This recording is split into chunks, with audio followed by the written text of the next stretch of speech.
It's showtime. Good morning, Vietnam! Welcome to the party, pal! See you at the party, Richter! I didn't kill my wife! I don't care! Get away from her, you bitch! I'll be back. I'll be back. You did not mean to say that, did you? What I do have are a very particular set of skills. The dude binds. I'm not bad. I'm just drawn that way. Inconceivable! Lilu Dallas Multipass. This is a tasty burger. Face. Want to hear the most annoying sound in the world? Do or do not. There is no try. Dead or alive, you are coming with me. I'm the bad guy? And Hulk, smash. I can speak with an English accent. Hit the hash pipe and join the National Guard. I could be elected president. You went over my helmet? What would you prefer? Yellow spandex? I know, right? The list is in the open! Hey, where are the white women at? They're digging in the wrong place. I'm gonna make him an offer he can't refuse. Are you not entertained? Second start of the ride. And straight on till morning. Meow. You son of a bitch. 1.21 gigawatts! Wax on, wax off. Oh my goodness, I am sporting a tremendous woody right now. Bartender is the aristocrat of the working class. You're gonna flip 6-3 whole play and you can score. Cover me. Dogs and cats living together, mass hysteria. On this team, we fight for that itch. It might be a tumor. It's not a tumor. No ticket. No ticket. I get older, they stay the same age. It's not what you know, it's what you can prove. I'm a dude playing a dude disguised as another dude. He's 15. I ate his liver with some fava beans and a nice Chianti. Hope is a good thing. Maybe the best of things. And no good thing ever dies.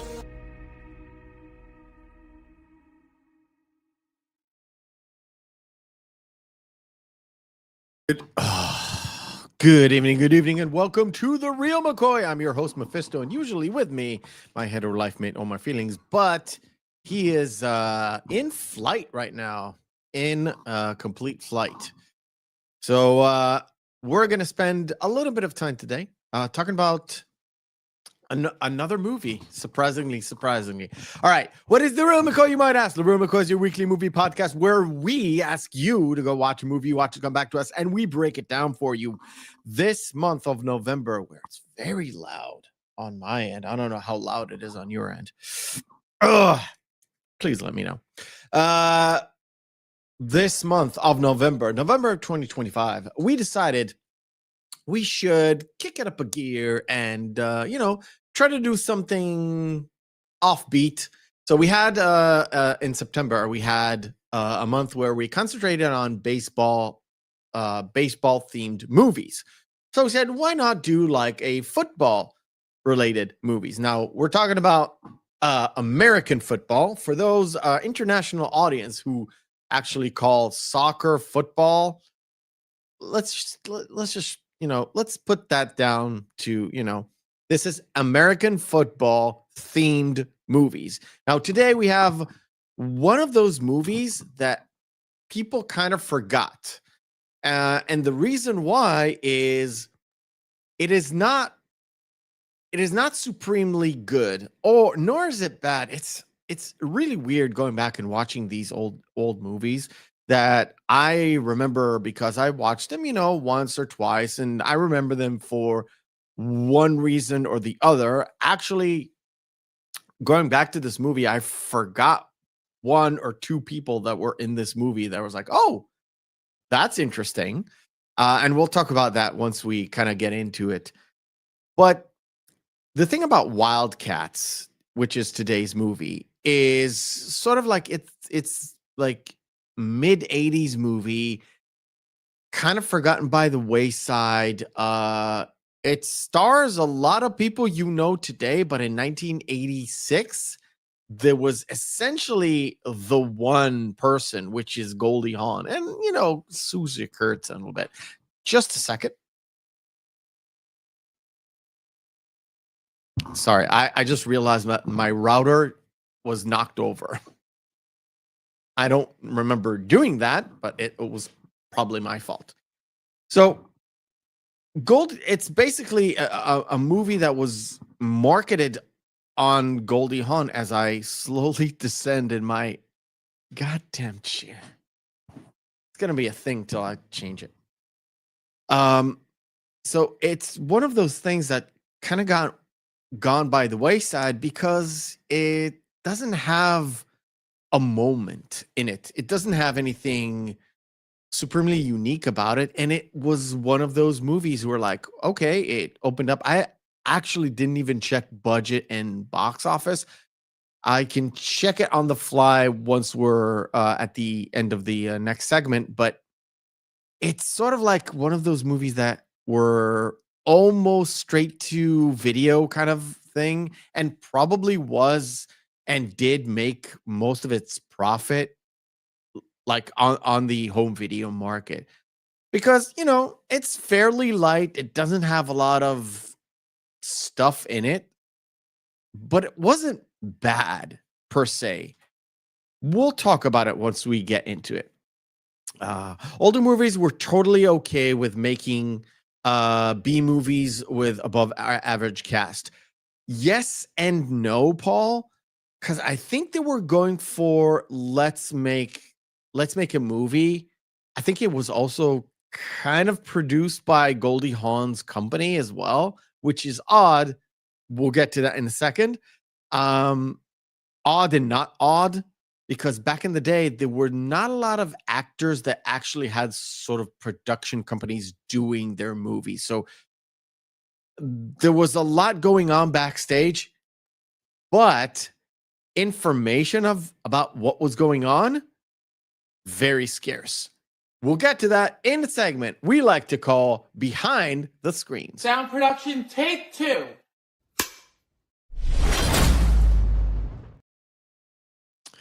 Behind the Screens is where we turn to me and get the lowdown on everything that is behind the scenes, production-wise, all that good stuff. And trust me, guys, I spent the better part of 4 hours today scraping information. I was scraping information. Now, I'll tell you a little bit about my weekend, because I know I like to keep the podcast very much non-related to real life, but I had a busy weekend. Plus, I was out most of the day, and I could not get to the research sooner than today. But literally, as soon as my behind stepped into this chair, I was literally scraping information on the internet. There's nothing about this movie. Not a lot. So we'll dance around some stuff. Okay. So the film was actually shot during the summer of '85. Between the sort of like when the high school was active, because this was shot, or at least the exteriors were shot at Lane's Technical High School in Chicago. All the stadium stuff, all the football stuff, like the training, the games, everything. Even on the away, when they were technically away, it was shot at everything at the same place. If you really if you really look at like the away games, you'll see that some of the away games were shot where you don't see the benches, because if you see the benches, you'll realize it's the same bleachers. Everything is there. So it was really, really weird. Wait a minute. My notes. There they are. Sorry, guys. There we go. I'm gonna switch it to that screen. And yeah, I didn't say hello to the people in chat. Hello, Paul Holly. Hello, Gambit, and hello to Satsuya Lamy. I hope I said that correct. And hello to you, sir. The thing about it is, because this was shot during the summer, and football, or American, I'll say football, not American football, just everybody knows. So football seasons is typically from around early September till the Super Bowl, which is generally speaking early February to late January. depending on the season's length. It used to be 16 weeks. Now it's 17 weeks. I don't keep up with it that much today. But the thing about it is, because this was summer, and people had to fake the fact that this is winter, all the extras had winter clothings. The thing about summer is this is Chicago, and they got to the mid 80s in terms of Fahrenheit, which was almost 30 degrees Celsius in real degrees. I don't count freedom units as freedom units anyway.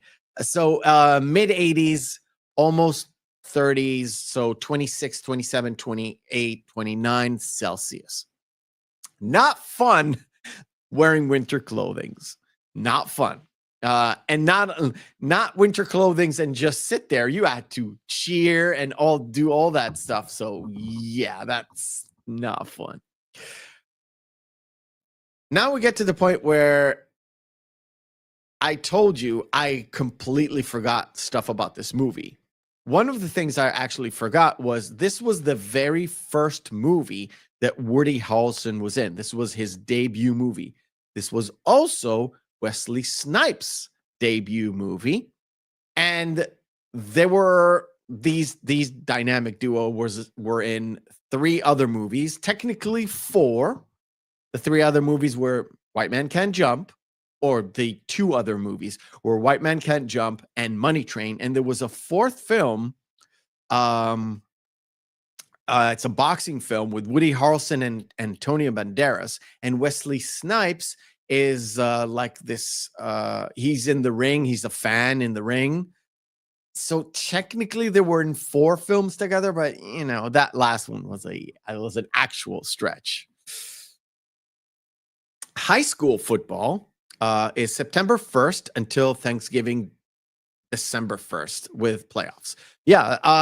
And college is a little bit earlier than that. So the colleges kind of end before Super Bowl stuff, if I'm not mistaken. I was never really big into when exactly is the college season, but essentially I think colleges now bring in more attention and advertisement and all that stuff a little bit more than the NFL at times, because there's a lot more of it. But yeah, this was Woody Harrelson first debut film. This was Wesley Snipes' debut film. The thing about it is Wesley Snipes had another film that came out the same year, a little bit later. So technically it wasn't his debut, but it was another sports-based film. It was called Streets of Gold, which was another boxing film. But he was, again, part of an ensemble, not really highlighted. He was just one of the actors, not a major role in it. I think the major role was like this boxing coach, German actor. I didn't go into it. Bauer, something like that. I don't remember exactly the name, but it was mostly down to like the coach. The thing about it is 1986 had a lot of sports-based films in it. There was Gene Hackman's Hoosiers. There was Streets of Gold. There was a hockey movie called Youngblood with Rob Lowe and I think Patrick Swayze. So there was a lot of stuff going on. The thing about it, this was one of the first Warner Brother films that was sports-based films. And they did later on, they did a few more, but they were not big on it. The thing about 1986, which was special, there was another football movie in the roster of the same year, which also came out a little bit before Wildcats. That one was really special because it stars Robin Williams, but it also stars one Kurt Russell, not Lucas. Lucas was 87 or 88 with Corey Haim. It wasn't 86.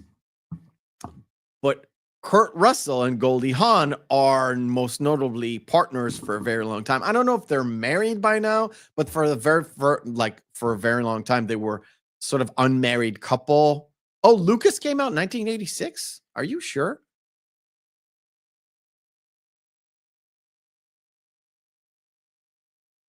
That is correct. Well, you know what?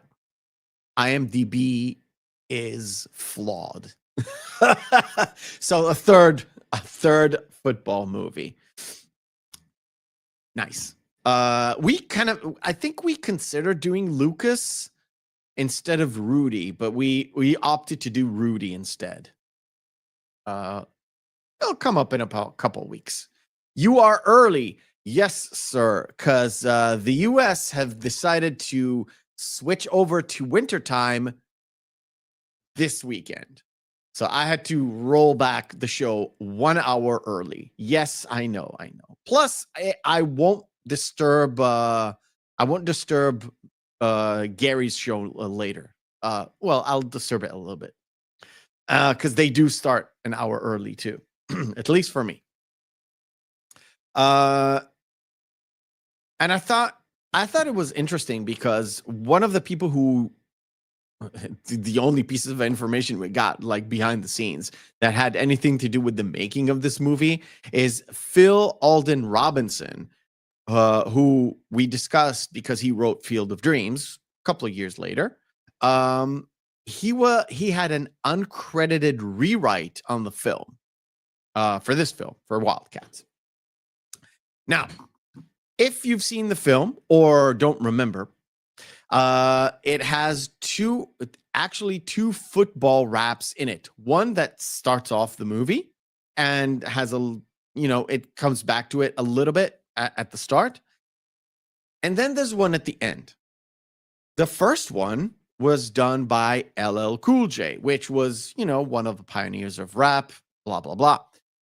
The thing about it is that song that appears at the beginning of the movie was never officially released on the soundtrack, let alone it was never released commercially, and it has never been released commercially ever. I have no idea why. Now, I'm guessing that the copyright actually belongs to Warner Brothers, so they don't want to release it. Plus, the song isn't that good. It's just a throwaway, one of those, it's about football. There's a lot of black actors in it. Why don't we just do a rap song kind of a thing? It felt that way. And it also kind of reflects to the song at the end. So you see, there's the end credits. There is a football song or football rap song that was done by the actors. Each one of them has a different verse. And in between, Goldie Hawn says, football. The thing about it is that whole song was a parody to parody the song that the Chicago Bears did after they won their 1985 Super Bowl. I went and try and get it on YouTube. It's probably there, but I can't really play it because it has a copyright on it. So I'm sorry. I remember Wildcats. I saw that when I was 8 or 9 years old. Well, sir, I am probably younger than you, and I've seen it. I think, come on, goddamn chair. Supposedly, there's a switch here that I have to press in order to make it keep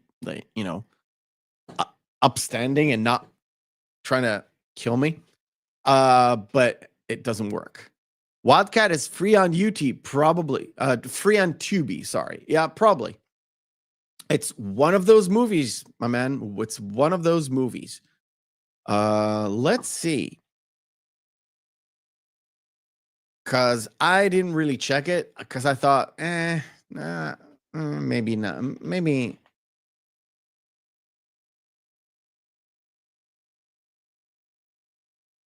There we go. All right.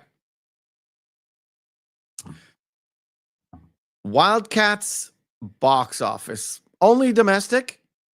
Oh, worldwide too. Yeah, domestic.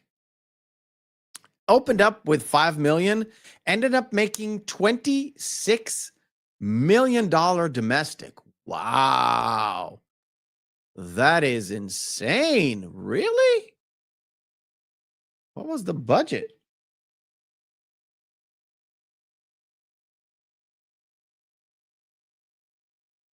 On a $10 million. Wow, that was really profitable. Oh, you're 29 then? I am 46. I am 46. Look. I tend to explain things over and over again, but to be perfectly honest, the last 3 months I've been watching various things. I watch different things on YouTube, various streams or videos. The thing about it is, and I've understood this in the back of my mind, but it kind of clicked to me in the last 3 months. The fact of the matter is, there's a lot of long-time content creators on YouTube and on Twitch, because I kind of include the streaming part in it. And I finally noticed the fact that they keep repeating their own stories again and again and again and again. And some people are like, "Oh, I've heard the story before." It's fine. There's always a churn of new people that have never heard your story, so you might have to tell this again and again and again. I don't mean you specifically, Gambit, and I've probably said it on a different stream, on a different podcast that you've seen, probably on Gary's show, but it bears to be repeated. Most of the films in the 80s, the stuff that I kind of say I grew up on, because I did grow up on, I did grow up on these movies from the 80s. But most of them I've never seen in a theater. And some movies in the 90s I've never seen in the theater. A, because it wasn't interesting to me. B, they were like restricted 16 and I was like 13 or 14. But I've seen a lot of movies, my collection of movies that I've seen, even from back in the 70s and 60s, were on VHS tapes a lot. And a lot of movies on cable, because when I was a teenager, so 11, 12, 13 and on, especially when I was 11, cable came into the house wherever I was living, and it was cheap enough to actually get three different movie channels. One was essentially drama, one was comedy, and one was essentially action films, but it was all over the place. So the drama stuff is mostly like Oscar bait and like good, solid movies that has not a lot of stuff in it.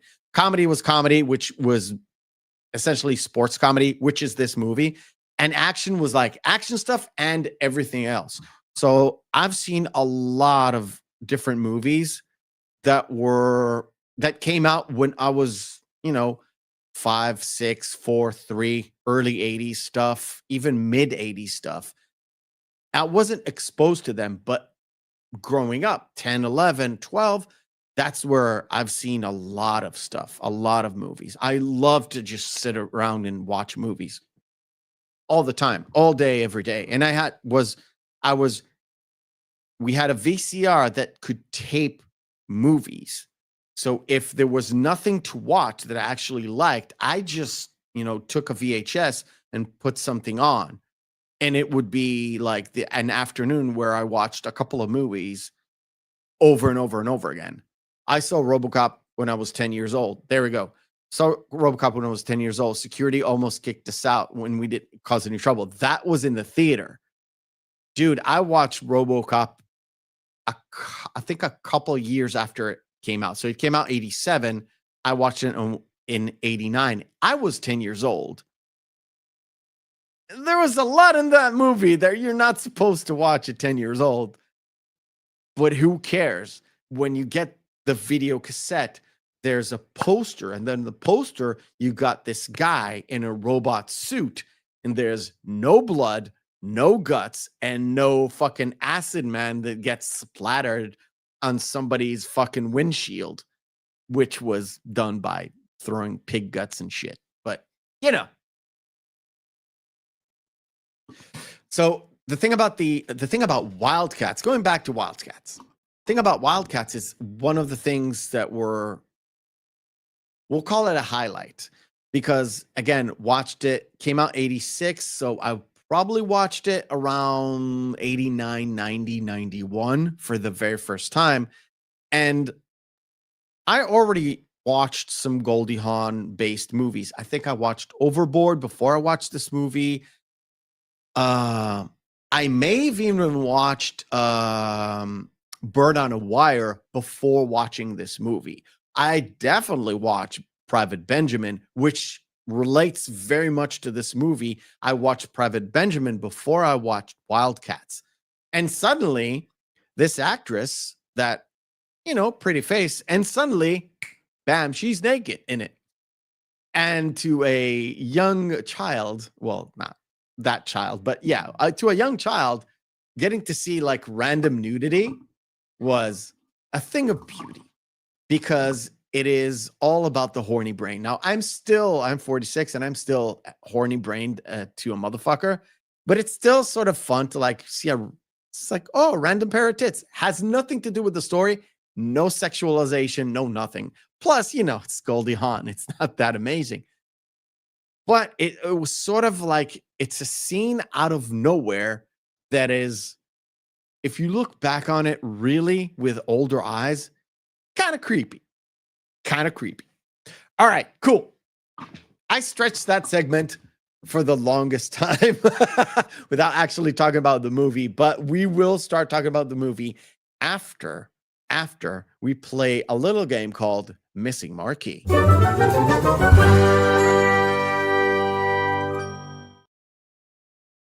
Missing Marquee, for the uninitiated, is where we take 10 movies, what am I doing? Not 10 movies. 10 movies have their poster. Let me do this again. Missing Marquee is where we take 10 posters of movies, have their text written off. We display them, and you guys in the chat will have to guess which movie this is. And when I talk about Oh My Feelings, he needs to be here so I won't be this discombobulated. All right, let us start. Now, some of these are tricky.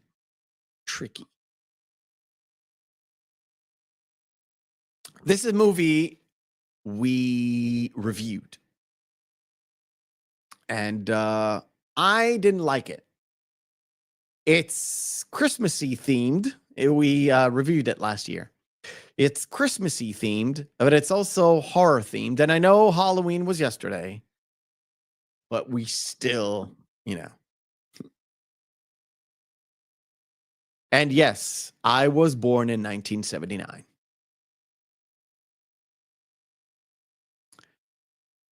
Paul, you're very close. This is not Black Christmas.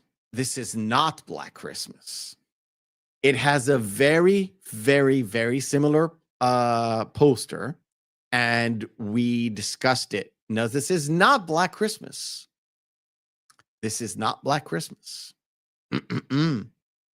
Has a very, very, very similar poster. Yes, I'm gonna Tatsuya Lami.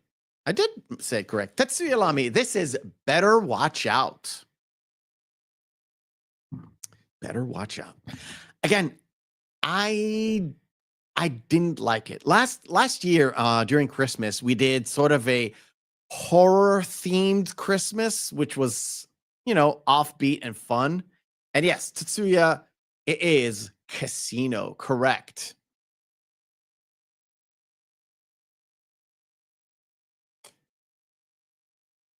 Gambit said, I never watched Better Watch Out.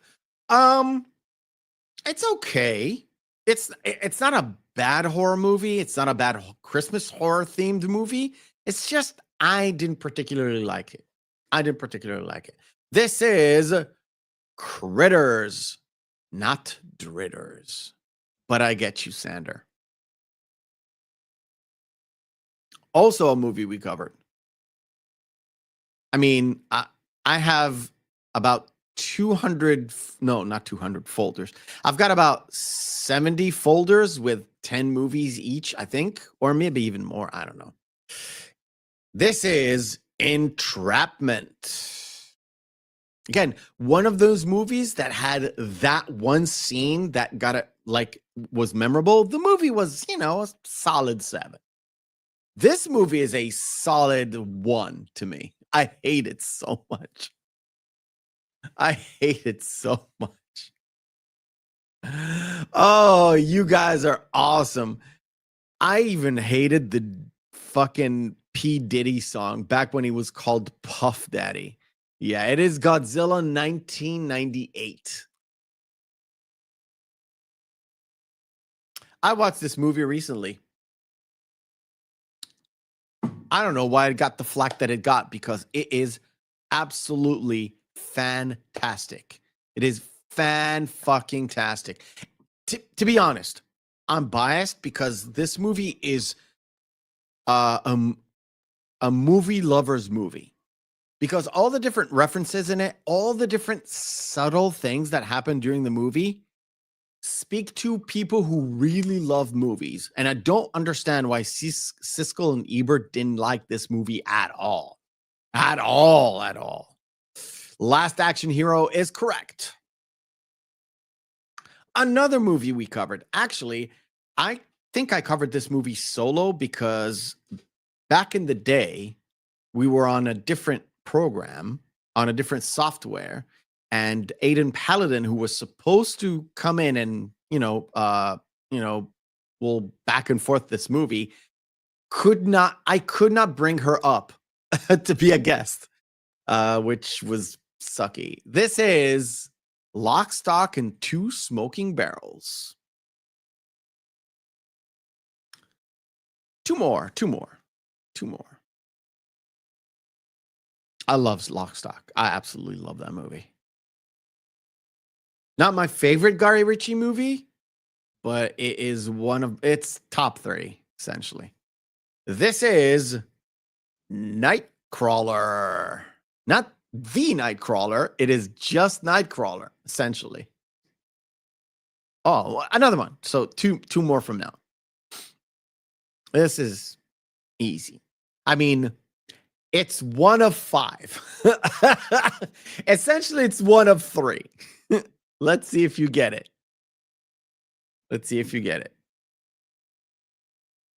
Like Kalikioki, welcome. It's Indiana Jones. I know. Which one? It is Raiders of the Lost Ark. Correct. Kaleki, if you want to know who, just look at the side cast, right? So we've got one clue here, and the other clue is here. The other ones are pretty tough. It's tough, unless you like really into this. This last movie, again, Bruce Willis is, of course, this is Bruce Willis. It's one of those Bruce Willis movies, hint, after Die Hard 2, essentially, which did not do very well at all. I don't understand why. So this is definitely not a 10 or a 9 movie. It's a solid 7 action movie. Has a pretty neat plot twist to it, but not well remembered or very good. It is Striking Distance. Not Coast Guards. But it does have to do with Coast Guards. And you know what's crazy? If I look back at things, and you guys can tell me, in the chat, there's not a lot of movies that have Pittsburgh as the main city. Yes, it's about a serial killer. Striking Distance is about a serial killer who dumps women in the river, where Bruce Willis is the river cop. Him and essentially Sarah Jessica Parker. And they did not have on-screen chemistry at all. At all. And it was very glaring, especially when you kind of rewatch it. They did not have any screen chemistry at all. But sometimes you have to cast something with someone. All right, cool.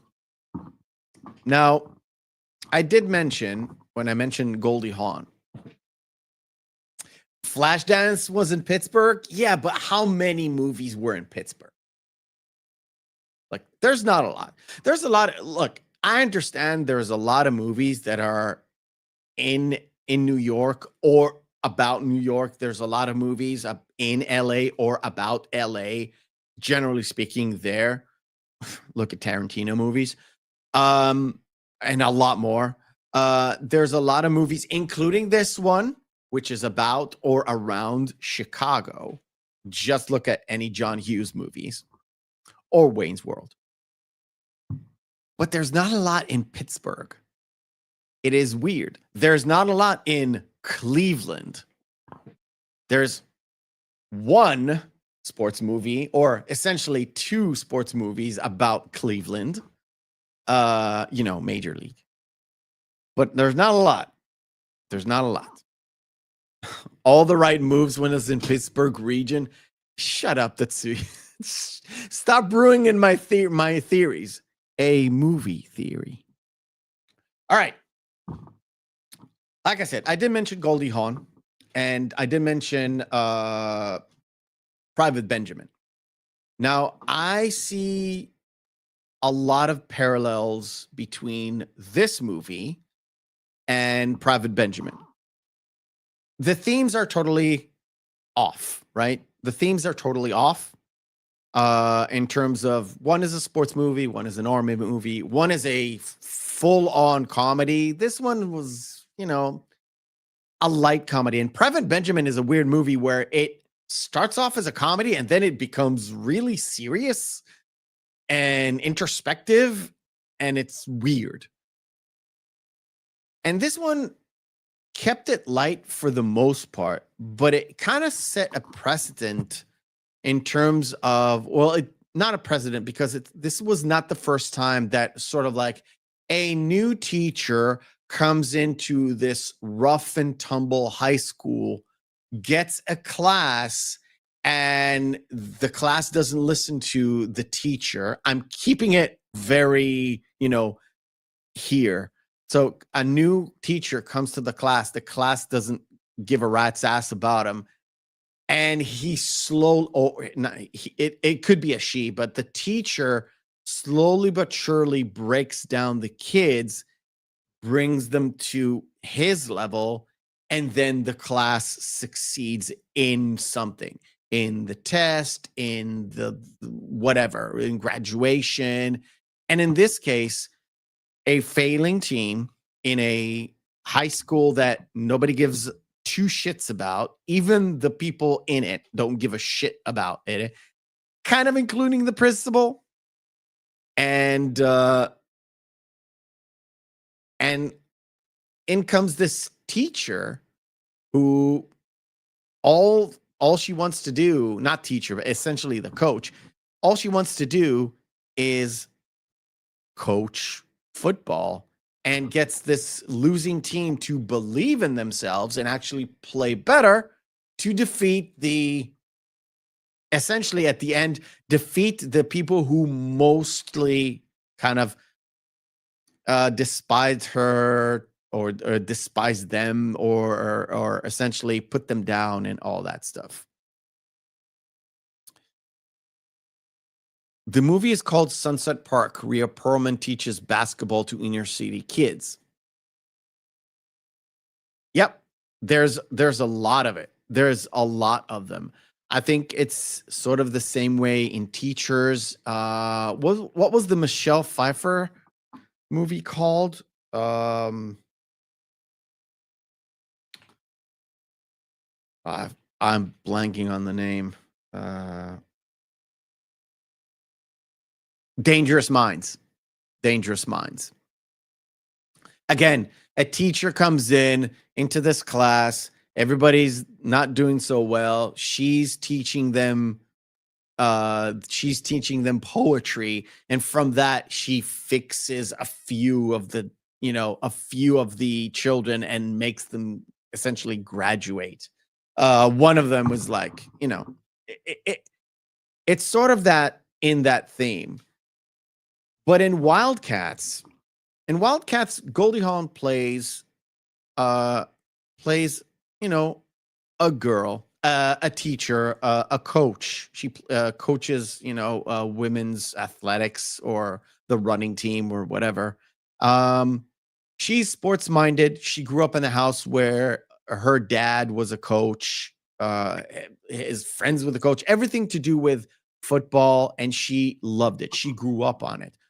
Her sister, played by Susie Kurtz, by the way, Susie Kurtz, I loved Susie Kurtz's casting in this because she is, in terms of like facial features, really is similar to Goldie Hawn, but they're slightly different. And Susie Kurtz has that raw kind of sarcastic acting to her. She always has it in all of her characters and plenty of stuff that she did. Even on TV on Sisters, she was like the sarcastic older sister. And in this, she also plays the sarcastic older sister. But they have a really good relationship in this movie. And Susie Kurtz's character, let me see the name. Of course, I forget the name. Verna. Verna really supports Molly, Goldie Hawn's character, in all of her endeavors. She's also pushing Molly to go for it. The thing about Molly McGrath is, and it's very much similar to Private Benjamin. In Private Benjamin, she's a spoiled rich kid. Here, Molly McGrath is not spoiled, but she wants things, but she doesn't take the next step to get to them. She wants the coaching gig that is vacant in this high school that she's in, but she doesn't go for it unless she gets a little bit pushed. And later on, we kind of realize, her and Frank, her ex-husband, were in that relationship where Frank was trying to push her to do stuff. She wasn't willing to, make a decision and go for it. And he wasn't pushing enough for her to be independent and all that stuff. So when she does go to the principal and is like, I want, the VJ or VC kids, to coach them. And he's like, okay, I will give you the job. Just, we need to clear it with the head coach. Now, the head coach is not a willing participant in this. Remember, this is mid-'80s. And they do have some sort of a rivalry. And in this first racquetball session, where she's kind of trying to like arm wrestle him to get her the job, it's like, okay, I'll play you for it. And then she wipes his ass because he's maybe a good coach, but he's really bad at athletics. Really, really bad. Now, the thing I kind of disliked about that whole scenario where they put her in, like, it's pretty obvious that she's going to win somehow, but he's throwing himself into the walls at some point. It is the same actor from Miami Vice. Dude, I'll get you the name. It is Bruce McGill. The name of the actor is Bruce McGill. The first time I saw Bruce McGill was not in this movie. And if I did see him first time in this movie, I forgot it's him. Back in the 80s or the late 80s, there was a show called MacGyver with Richard Dean Anderson. He was MacGyver's friend. I don't remember the name of I completely blanked out on the name of the character. But Bruce McGill played his friend. It was like a pilot, and he piloted MacGyver all over the place. And I knew him as that guy. So sort of suddenly going back to this movie, it's like, oh, I remember him. I remember from lots of stuff, but I didn't remember him as the coach. And it's kind of fitting because back in the day, and even on MacGyver, he was a kind of an asshole. And if you look at his career, he mostly plays asshole-ish characters. So, it's within the confines of that. So he at first says, okay, I'll give you when you win, and she wins. And of course, she thinks it's all good. And of course, right before she goes back into the principal's office, we get this dynamic where we get introduced to Frank. We understand that there's another person in his life called Stephanie. And the kids go away for the weekend sometimes. The thing about it is it sets up the dynamic where Frank is a shithead. And he is a massive shithead because he wants to have the kids, but he wants to have control, but doesn't want to have control for some reason. So it's all over the place. Goldie Hawn looks hot in Wildcats. I agree. The thing about it is, Molly comes in and she thinks, well, I'm going to get the job. And Coach here pulls a fast one on her. So he's like, okay, this dude that has never coached football, doesn't know anything about football, is going to take over the VC, VJ, whatever. Jack Dalton, thank you, Sir Paul Harley. Thank you, sir. Jack Dalton. For years and years and years and years, I didn't call Bruce McGill. I called him Jack Dalton for that particular reason, that he was on MacGyver. He was Jack Dalton to me the whole time. If you ask my wife who Bruce McGill is, she will say, huh? First of all, she is just as bad as in names as me. But when I say the actor who plays Jack Dalton, she's like, oh, I know this guy. For sure. And hello, Becky. Yes, you're not late. We started early. So Molly comes in and she is faced with a problem. So she got a job as a coach, a head coach in a varsity team. So it's a high school team. But it's not in that school. It's in a different school. It's in essentially the shittiest school in Chicago. And this was, of course, the last days of the school year, or if time passes, you don't get to see the time pass. You're literally thrusted into, a situation where she goes out to this school. Nobody's there because this is before the school year starts.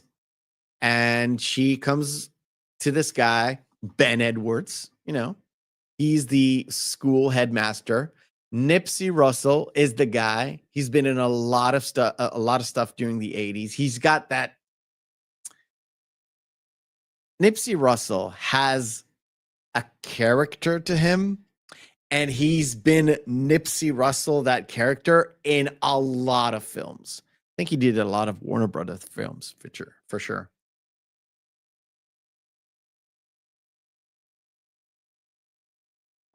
And yeah, Gambit was like, oh yeah, Bruce McGill, Jack Dalton. I can see. It's Jack Dalton to me. And he's the school headmaster. Now, the thing about Ben Edwards, the school headmaster, he is sort of a hands-on, hands-off kind of guy. It was really weird to me.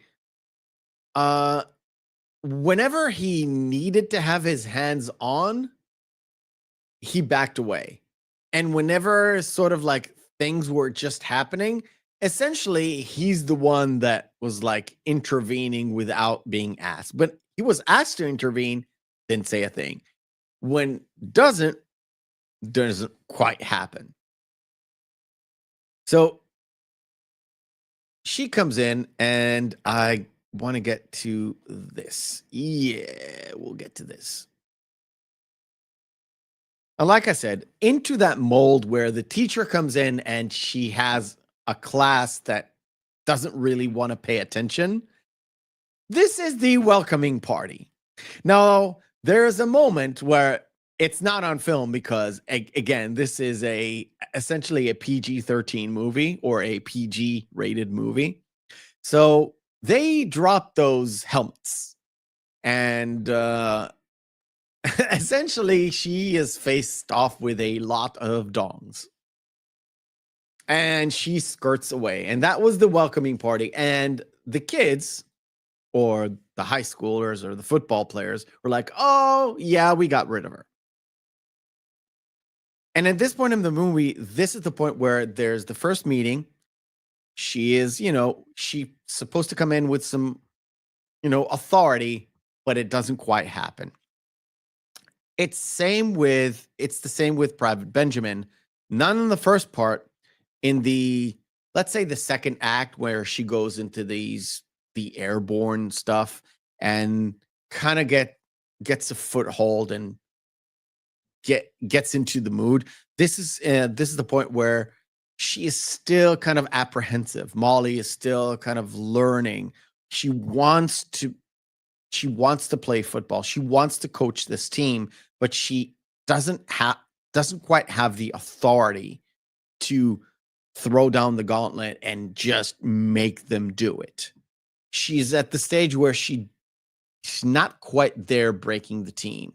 Even on the field, when they go out into the field, everybody tells her, well, we're not going to practice, but, we're not going to do some exercise, essentially. But if there's a scrimmage, if we're just playing for fun, then we'll show up. So essentially all the starters leave. She is left with the guys who normally don't get to play, but are so willing to play, they'll do anything. So essentially, they're coachable, essentially. And she is left with that and a guy called Bird, who is just there watching the field and just throwing it down. And these are the bunch of guys who are like, yeah, they'll come back when there's a scrimmage, but we'll stay. And they become sort of the guys who stayed behind become the foundation of the team because they're willing to be coached. And then, of course, when the scrimmage starts,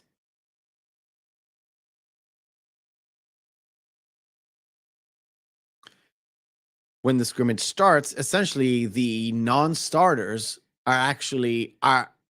they don't actually put points on, so you don't know what's going on, but you get the impression that the guys who are coachable are doing better than expected, and slightly even better than the starters. Although the starters do get a lick on or two, And we're going to move a little bit further in the movie. Because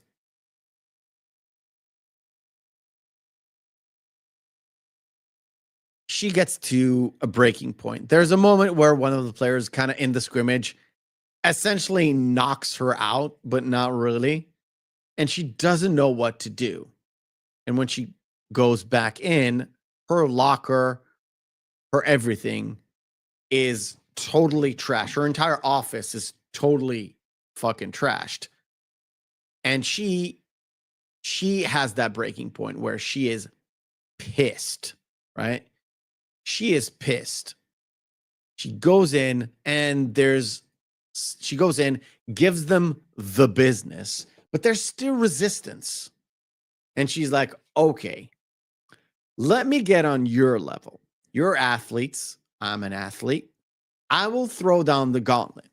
And this happens in almost every single movie where you have that pattern of the teacher comes in and the class is so unruly that they have to do something extreme that they're essentially, they will know they will win in order to break down this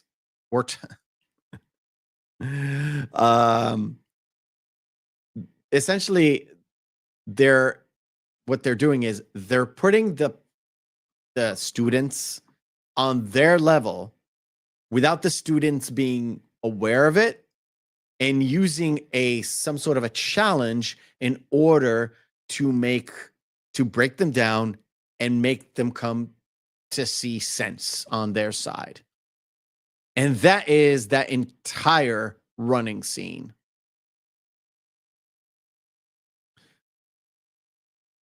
And of course, it's so dramatic, it's raining. Where essentially, like I said, it wasn't really raining. It was middle of the summer in Chicago. It wasn't really raining. It was all raining machines, and like they flooded that field essentially.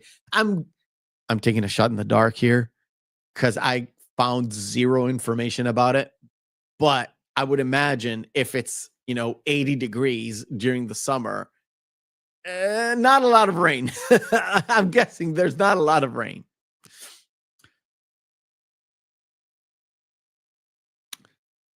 So Molly McGrath gets the entire team to see her way of doing business and breaking him down just like any good army sergeant would do. Break everybody down, treat them like trash. But in this case, this is her, outsmarting everybody because it is, to the point where she actually says, "You pussies." One of my favorite moments in this movie. It's like, yeah, you couldn't, you athletes, you youngins couldn't just run with me.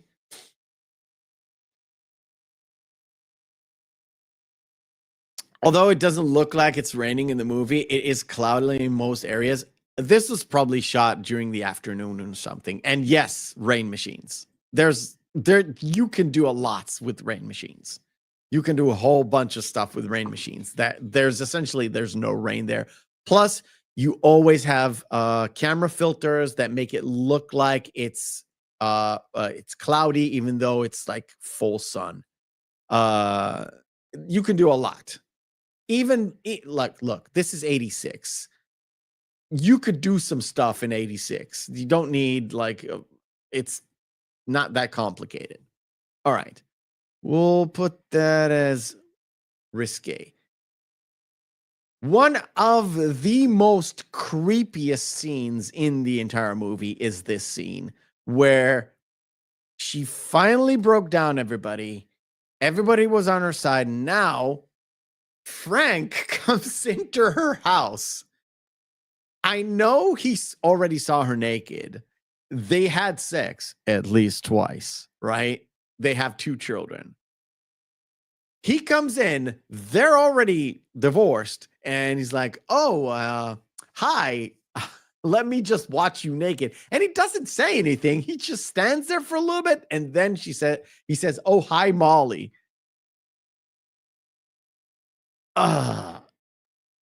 It kind of tells you a lot about Frank's character in a small snippet.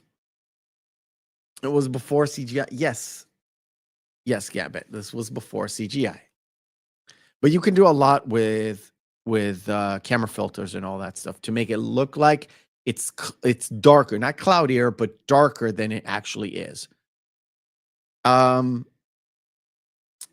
there's that whole exchange of Stephanie trying to appease the girls, but essentially the girls, like Molly's daughters, are like, they're not having it.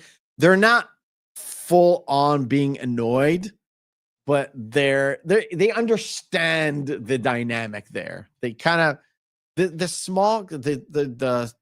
the younger child is like the most kind of like understanding on where everything is. It was kind of fun because she kept smirking for some reason. And it comes up later on in a different scene where Stephanie's there too. It's like she's a little bit smirking because she knows what's up and who's who. Now, after everybody is on Molly's side, she begins this entire montage. Now, I've stopped this scene for a reason. The thing about this scene is, if you can tell, the building behind the players looks like an abandoned factory, not actually a school. Not to mention that in the background, there's 3 people and a car behind them that essentially are looking at the production. Because it is so crazy that today you would probably clear everything because you don't need anything extra in the shot, unless it's like a busy street where you have no choice. But essentially, there's people who are in the movie who are not supposed to be in the movie. Yeah, it was an appearance of an abandoned factory, but it's supposed to be a part of the school because they did shoot it in an actual school. And this was like this was the field that they used to shoot everything just from different angles, right? And it's so weird, but it's just dressed down differently every so often to make it look like I said in the beginning, some of the away games were shot in that field, just dressed down to make it look like it's a different field. Right? Let me remove that. Sorry.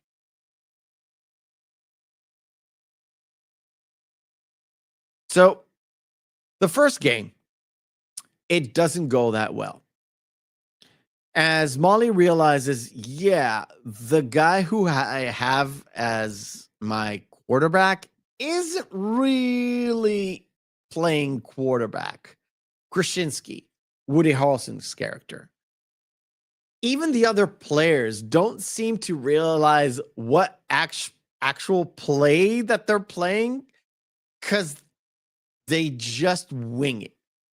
So with all her sort of doing this entire montage of getting them ready and athletically getting them ready for the games, essentially the part where it matters, the play or the play-by-play, the defense, the offense, all that stuff is pure garbage because Krasinski doesn't really know how to play quarterback, and even says it during the movie. It's like, I run good, I pass good, I just don't run and pass good, which is essentially, this is what you need. Where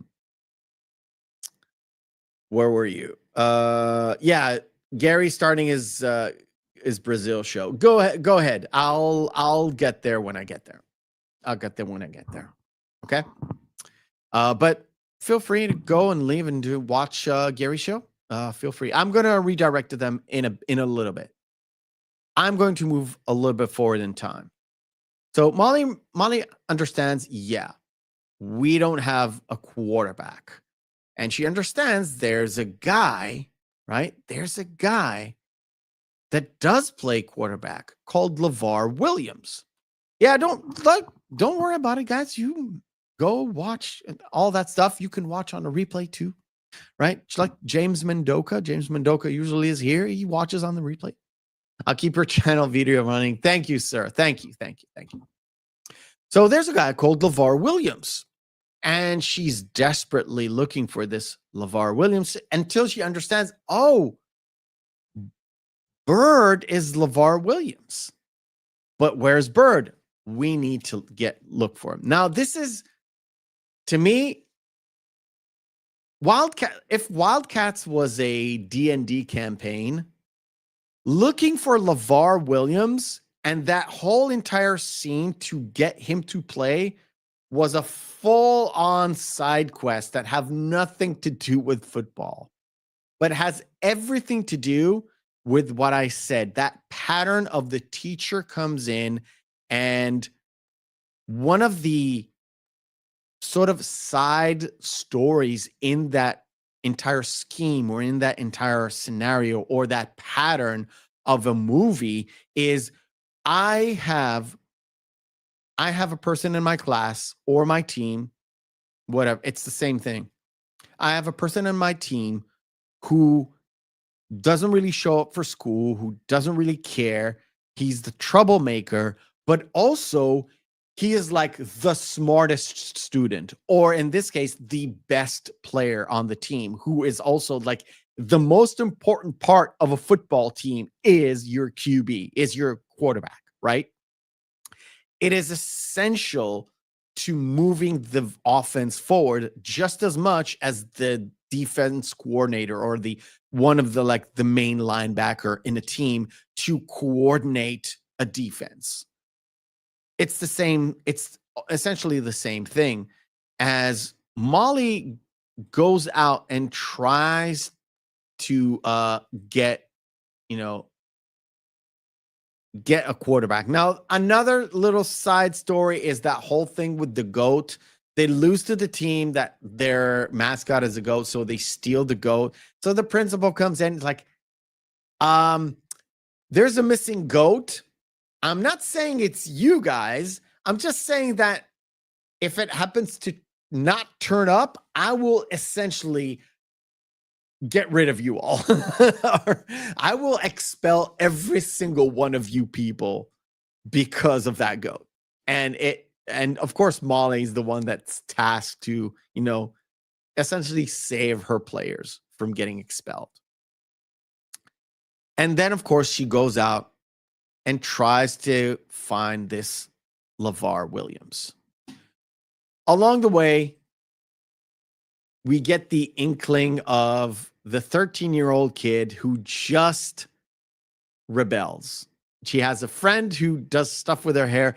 This is the most 80s I can think of, where the thing that bothered her daughter wasn't that her mom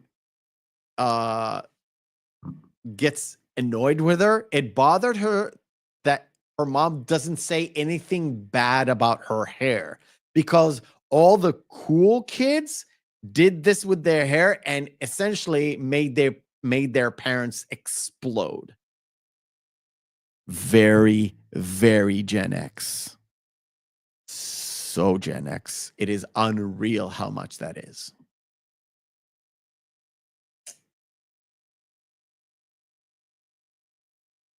I can't believe that Duran was the bad influence on kids. I can't believe it. But it is what it is, because her favorite band is Duran. Yet she and her like friend, they're both dressing up like punk rather than Euro pop, essentially. It's just one of those inconsistencies that doesn't really fit. But they were going for that essentially emotional thing where the child just wants their parent to notice that stuff happened and get annoyed with it, because this is the rebellion time for the kids, for the teenagers. And it drives her daughter crazy that it doesn't drive Molly crazy, but it does. She just it's one of those parents who wants to be friends with their kids because they gone through a divorce, so you have to cuddle them.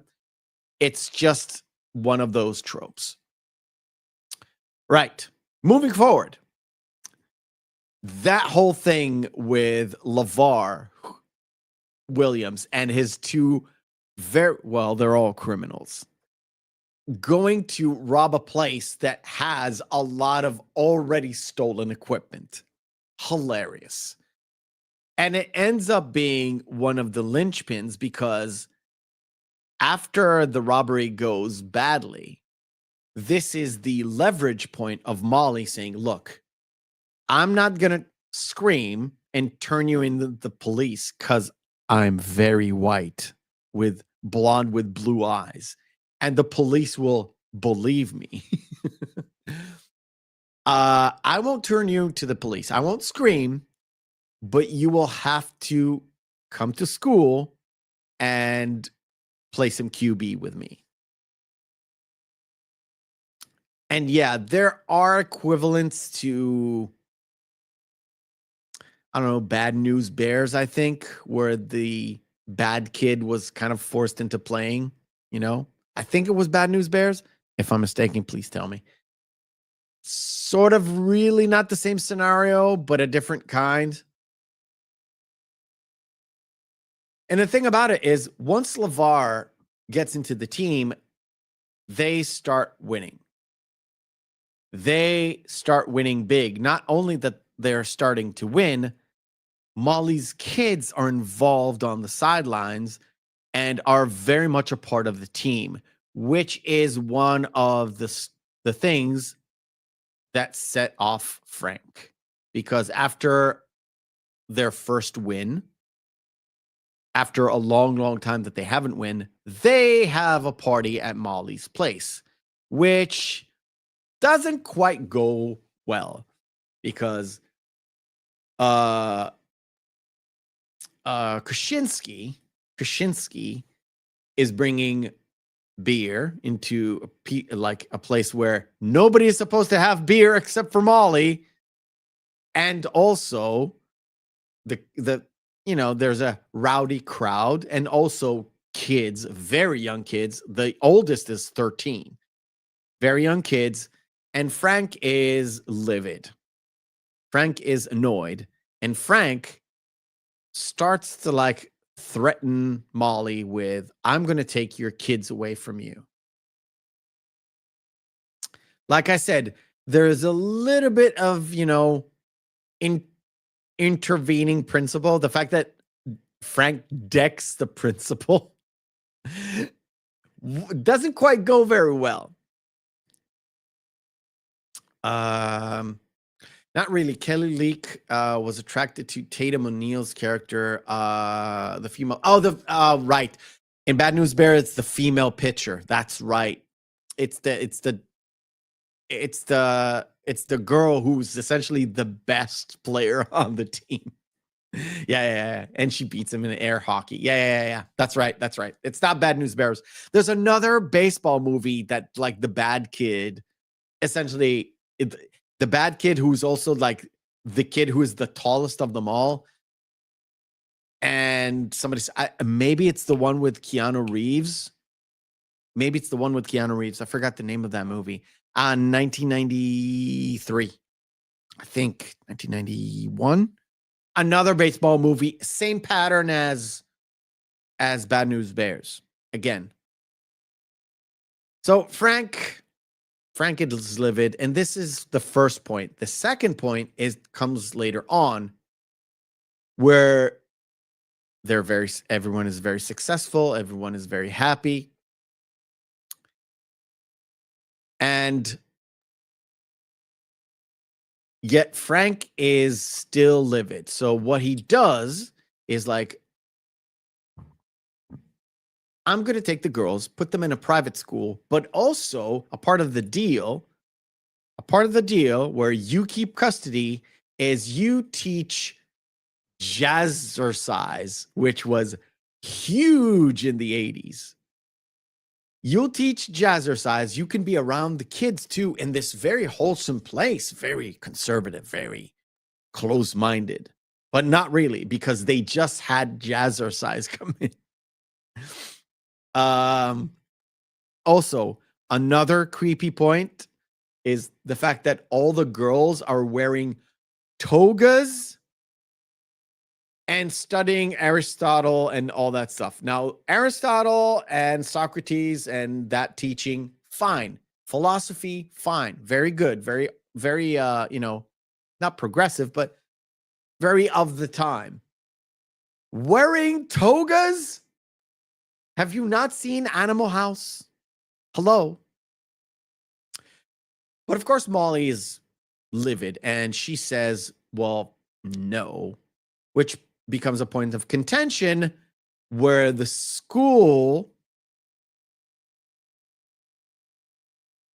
after the school goes into the playoffs, finally gets a very good winning season, gets into the playoffs, and they have a party. And in that party, Molly's daughter drinks some punch, which was not supposed to be spiked, but was spiked with vodka, which causes her to be supremely drunk. Now, our good guy, Tremaine, our good guy, Wesley Snipes, who is being a completely hornied up student, we'll call it that. And that was throughout the movie, of course. Takes Molly's kid home, which was really good, right? Takes her home.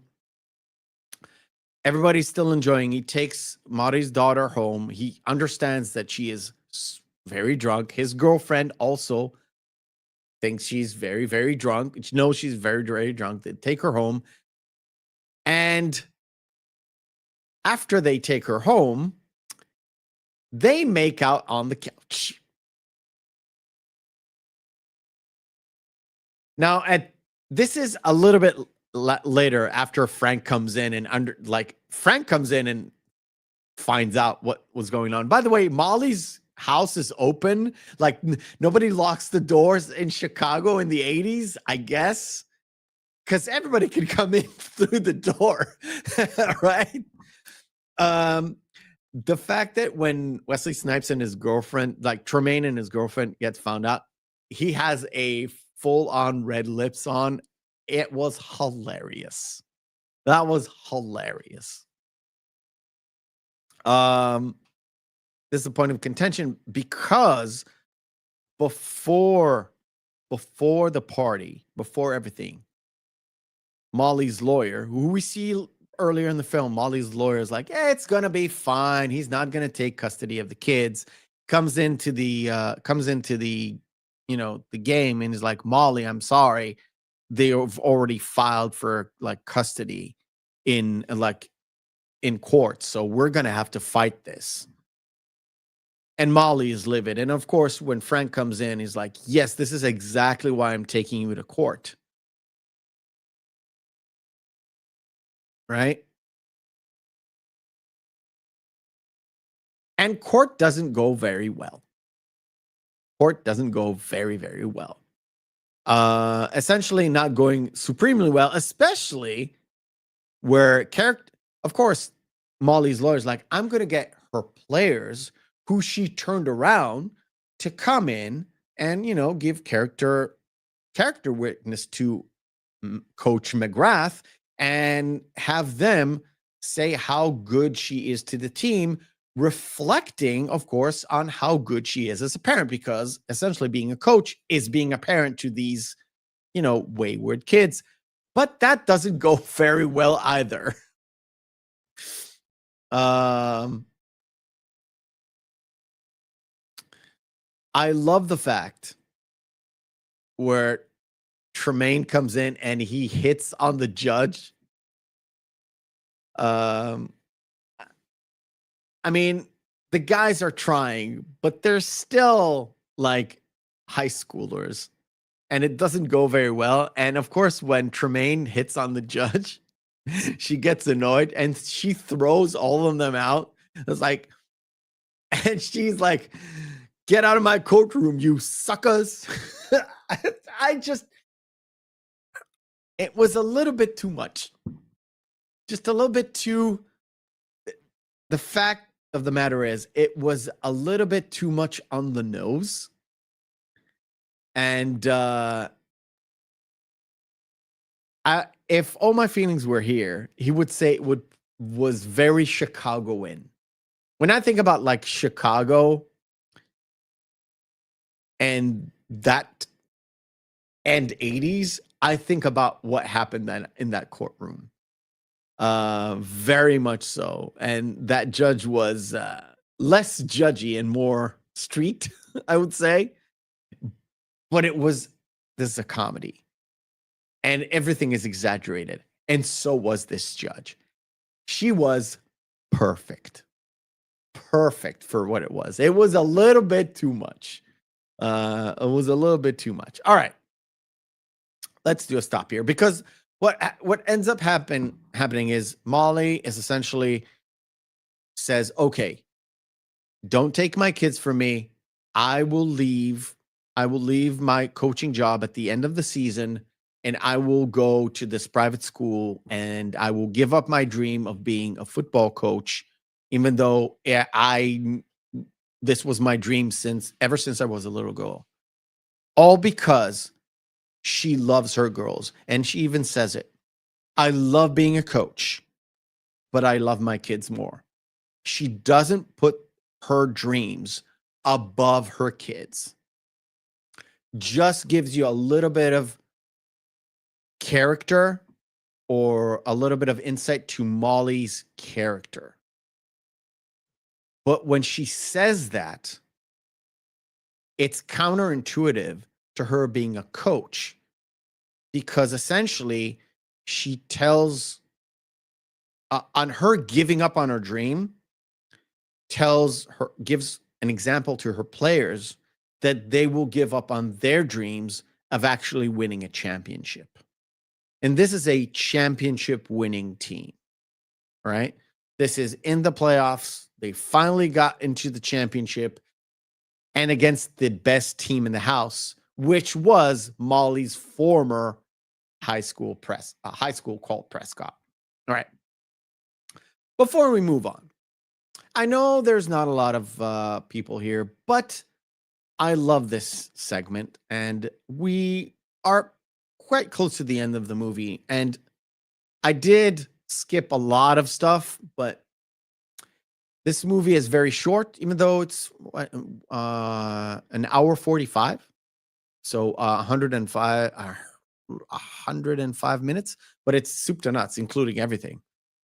Not a lot of depth.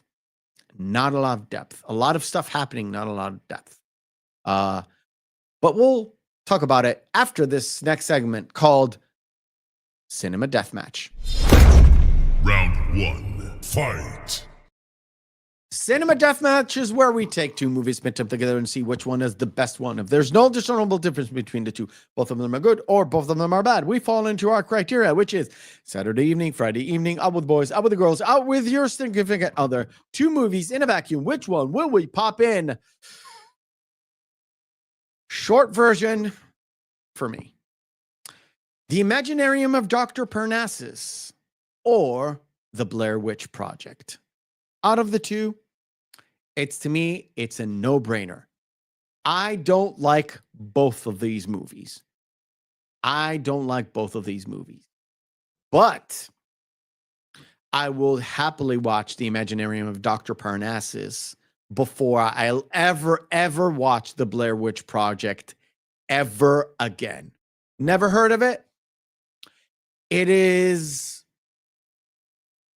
artsy and special. If I'm not mistaken, it is actually Heath Ledger's last appearance. Like, everybody thinks it's The Dark Knight. I think it's I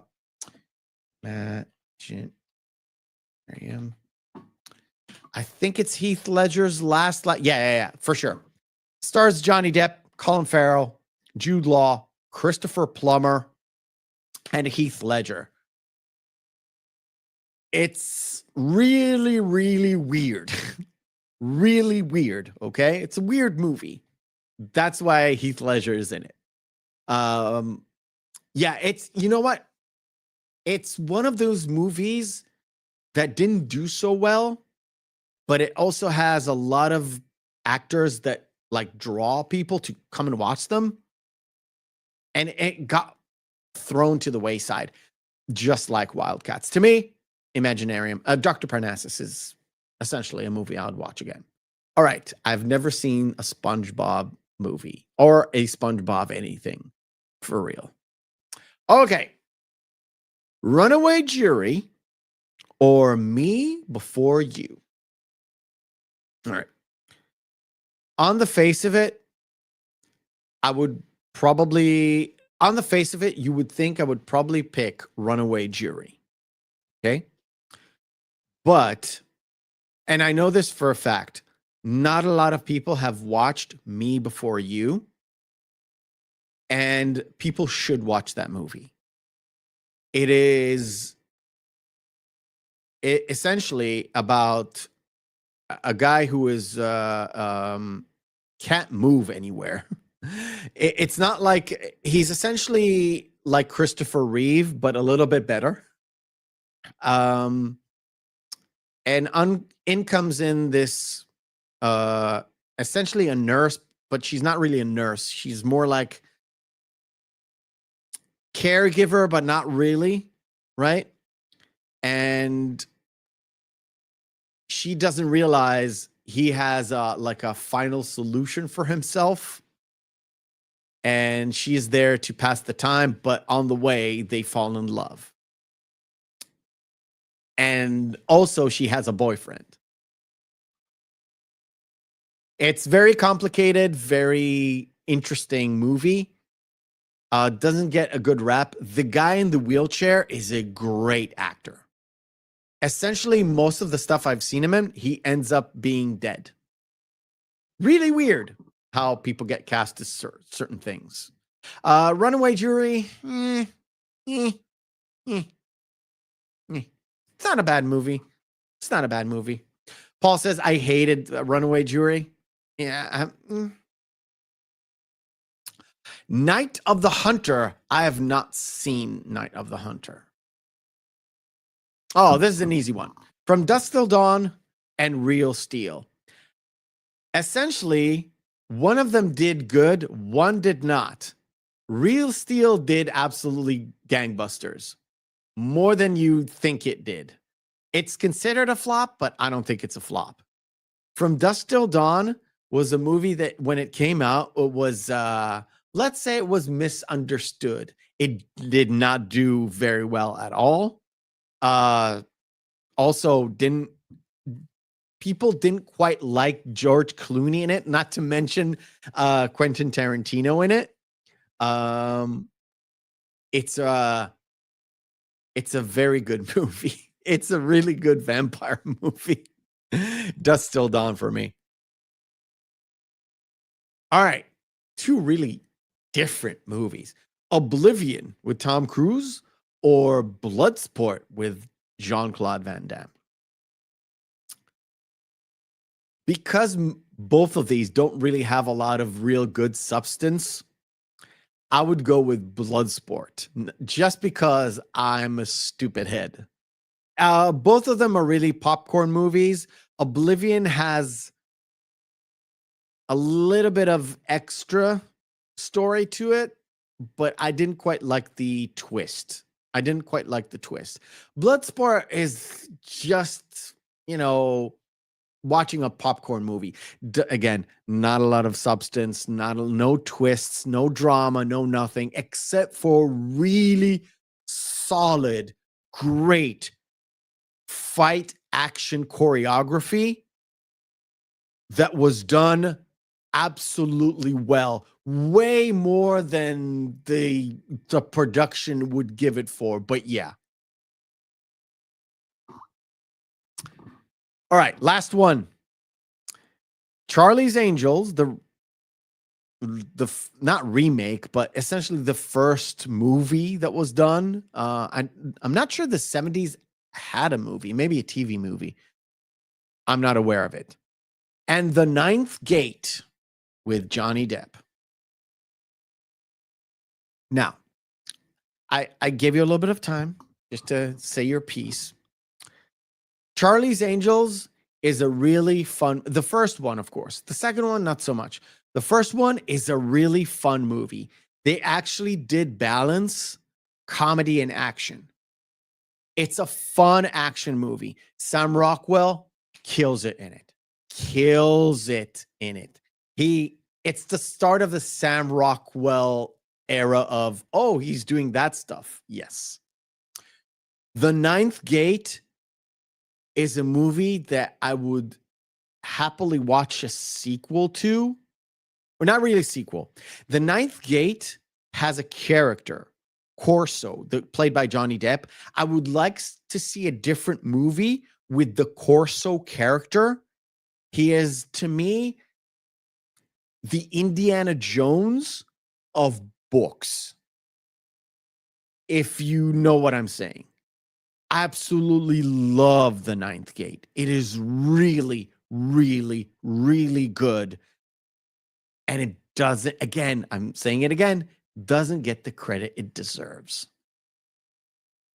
Doesn't get the credit it deserves. All right, cool.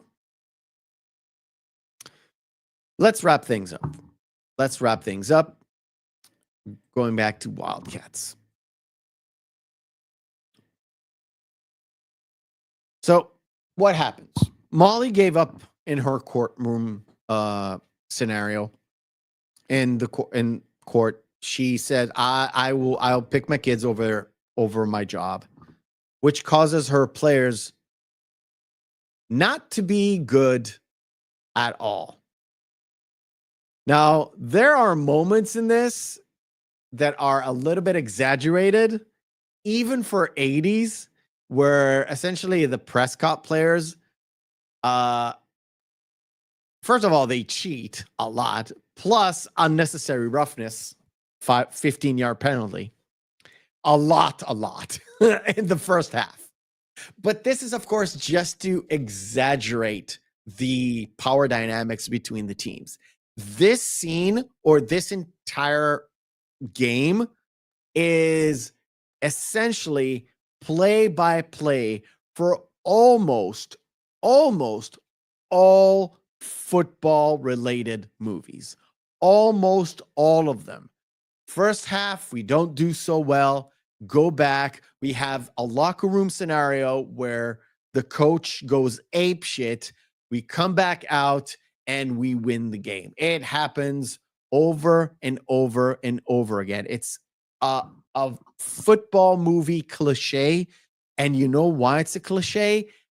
Because it works. It puts you down to bring you up. All right. Essentially, it's that way in baseball movies, in hockey movies, in sports movies. It is the absolute cliche. It's the underdog coming from behind to win the game. It's even when you're not the underdog, even when you're the top dog, but you're down in the half and come back to the second half and essentially win an unwinnable game. Just ask Tom Brady when he was down, 28-0 in the half against Atlanta Falcons in the Super Bowl and came out and won. I'm not sure it was Deflate Gate game, but he won that game. I don't remember which game was the Deflate Gate game. You guys tell me. I spazzed out. He won so many Super Bowls, I don't even know which one it was. But it was the Super Bowl, and he came back from the half to win. I don't know what the final score was, but he was 28 down in the half, if I'm not mistaken. But yeah, essentially, it's the same deal with this. The reason why her players aren't playing so well is exactly what I said. They just don't want to play as well as they should because they've also given up on their dream. So they're going back to the half. Molly's like, I know you guys can play better than this. And what she does is essentially, for the first time, even more than she did when she broke those players down, essentially, she stands on her own and stands up to her husband. Where, if you remember, I said in the creepy scene, one of the things that comes up is the fact that Molly can't decide and be adamant on her decision.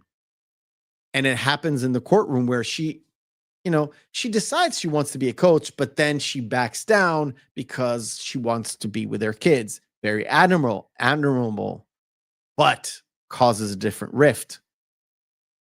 And what she does is she goes to her husband and squares up. And because she does, he, who was always a doormat, always, but had the upper hand because, Molly was indecisive. She comes up to him. It's like, you're not taking my kids away from me. I'm not giving up on my dream. And I'm not going to go and teach jazzercise because I'm just not. And Frank is like, okay. And also it's like, you're going to sit here and cheer your ass off because we need you. Okay. This was such a flip on what happened to that courtroom. It was head spinning. That was one of my issues with this. Like, I know the movie has to follow the pattern. I get it. But it was just in that courtroom, it was just a little bit too much of what they were trying to do and a little bit too obvious. It just wasn't that good. I guess he never beat the New York Giants in the Super Bowl. Well, it's a dead issue now, Paul. But essentially, Molly takes we'll call it a final control over her life, and she essentially draws that line in the sand for them being divorced. And also, I'm following my dream. And she takes that to her players, and her players understand what they have to do. Because all throughout the season, they listened to her and they did well. Why not listen to her yet again and do well yet again? Now, one of my issues, and I didn't quite, I kind of passed that whole thing because on the roster, they had a player called Finch. Finch wasn't a player initially, but he was the guy who did everybody's homework for money. And he was on the team only for money. He would play good. He would be on the field and play, but he wasn't really playing, right? There's a few scenes with him where he's like, okay, go ahead, get my quarterback. I don't care. I want money. And this is a point where he's on the sideline eating, God damn it, a Chicago style cheesecake. Yes. In my research, my note says Chicago style cheesecake, not because it's on anybody's wiki. I just had to check. It's different from New York cheesecake. You know why? It's got strawberry on top of it. That's the whole difference that I could see. It's not like a deep dish pizza kind of a difference. Yes, I know there's a Chicago style pizza which is not deep dish. It's a different thing. Anyway, Finch is on the sidelines. They're essentially winning the game, but not quite winning. They're not wiping the floor with those guys. And Finch goes out to to the other side's coach and is like, how about the game, right? It's like, why are you here? It's like, yeah, they're not paying me, so I'm not playing. And Prescott's coach, Bill McGill's character, what's his name? Dan. Coach Dan. Coach Dan is like, what do you mean pain? And he doesn't quite connect the dots. And then Finch goes to the other side because Dan is like, get the fuck out of here, you fat mofo. And Finch is like, oh, you're calling me that? I'm going to get into the game and I will maul your ass. And he goes to Molly and is like, Molly, it's like, coach, I need to be in this play. It's like, no, I don't. It's like, leave me alone, Finch. It's like, Molly, I will pay you. And on the other side, Dan is like, oh my God, he just told me he's getting paid. And now she's paying him to be in because on the other side, he doesn't know the dynamics. And Finch goes in, saves the play because they have a field goal, a punt or whatever, or field goal to win the game. And he blocks it to win the game, right? Essentially the last second, touchdown and all that cliche. And Dan is livid. Not only did he lose the game, he also saw the other side cheat. And this is the point where I don't get, right? Because Dan is like, I protest. The guy got paid. His entire team understand they lost. Like, it doesn't really matter if the guy got paid or not. He still won the game for them, right?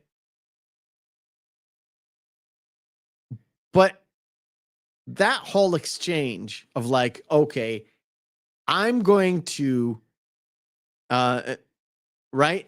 He says he's got it in his jock strap, or he says in his pockets, and then he's like, oh no, it's in his jock strap because, playing pants does not have any pockets. And he's about to he's an old man, and he's about to put his hand down a high schooler's jock strap. But of course it doesn't happen because it's a PG-rated movie. And even back then, people understood that that's not okay at all. And the movie kind of ends with Dan being kind of forced to having a handshake because he doesn't really want to shake hands with a girl coach because he was opposed to it and tried to sabotage everything. Gets thrown down a muddy soil.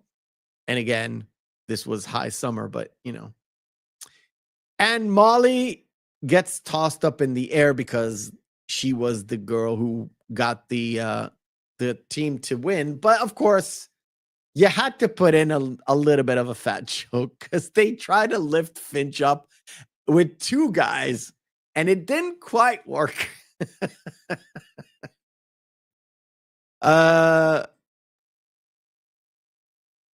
then, of course, we had that end credits with the song. Now, I thought the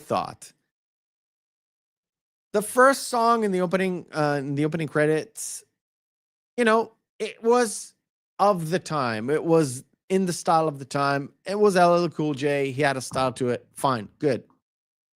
Not the most lyrically bound rap song, but again, this rap kind of started 73, and it took some time to develop until what we got today. But this song at the end was absolute cringe. I know it's a parody. Well, I now know it's a parody. But when I rewatched this week, I was like, this song is this is so cheesy and cringy. It's I was like, I can see the executive that actually said, let's do this. And he was not a rap fan. We'll call it that. It just seemed to me like, okay, I understand it's a parody. And even if you disregard the parody, I understand what they were going for. Plus, they wanted to finish, like, bookend the movie with the different football themed rap song. Plus, you get the players involved and the coach. It's one of those things that was a little bit too much in this movie. They went the extra step and they just maybe shouldn't. Right. To sum up, Wildcats, in terms of a movie, followed a lot of tropes, a lot of cliches, a lot of predetermined setups and payoffs. There was a little bit of dynamic with the whole Frank and Molly's divorce and having custody of the kids. Okay, it's another little side quest. The LeVar Williams thing that was in the middle of all of it, I get it. It's an essential part of the movie to get your best player, who is also considered your worst player, or not, maybe not the worst player, but the baddest of the bunch, but also a great player. Side quest to the main story, but not the main story, but essential part of it. I got it. It's okay. But because everything was really shallow, it really hurt the movie and turned it into something that could be a standout in a sports-related teacher that comes into a bad school-related movie and turns everything around kind of a movie. And in a football movie that was really, really cliche, not a lot of depth. The only player, student, football player out of the bunch that kind of had a little bit of depth to him, a little bit of zip to his story, was actually LeVar or Bird. Kaczynski didn't really have anything. Tremaine didn't have anything. Even Cerullo, who was like this badass guy, didn't quite have any extra thing to him. Even Finch, who had a little bit of extra thing to his character, really didn't have a lot. There's not, even for Molly doesn't have a lot to her character. There's the stuff that she wants, which is essentially being a football coach and to be a great mother or have custody of her kids, essentially, but not a lot. Even her sister, not a lot. Everything was very shallow, making this movie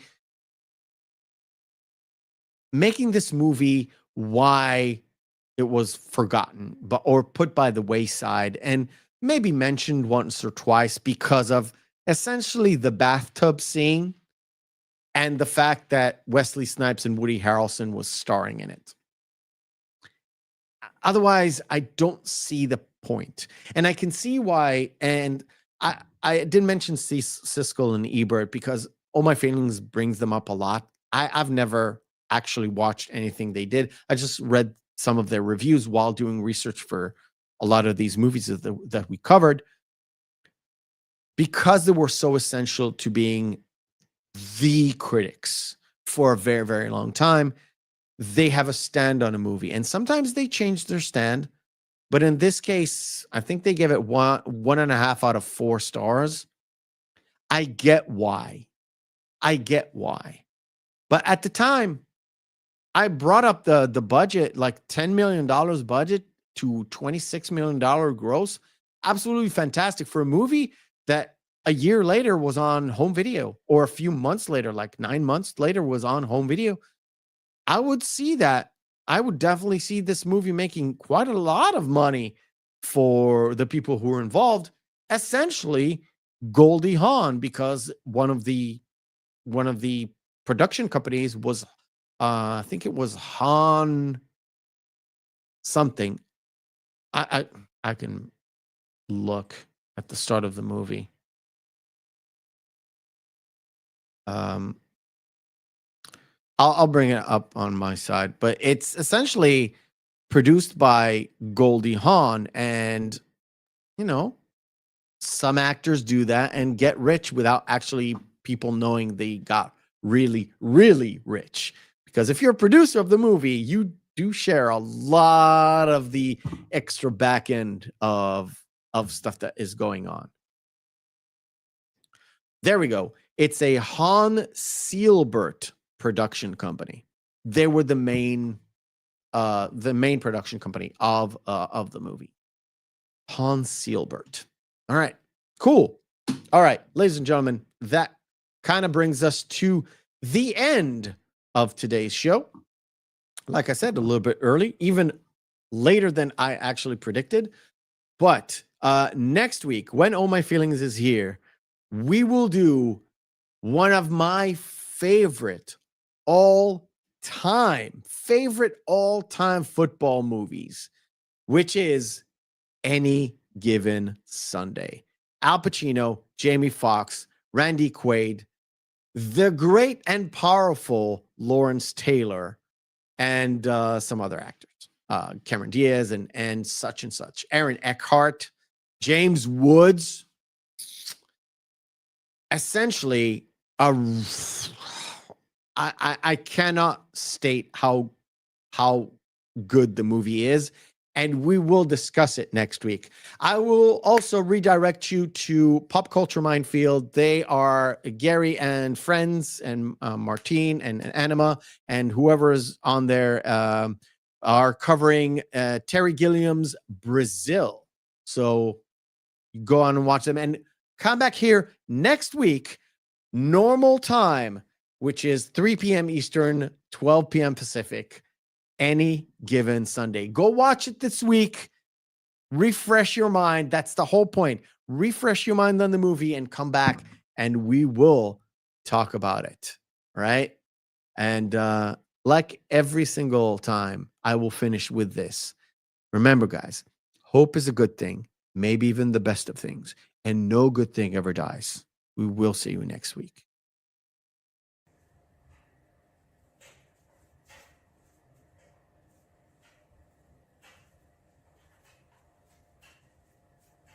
You're still here? It's over. Go home.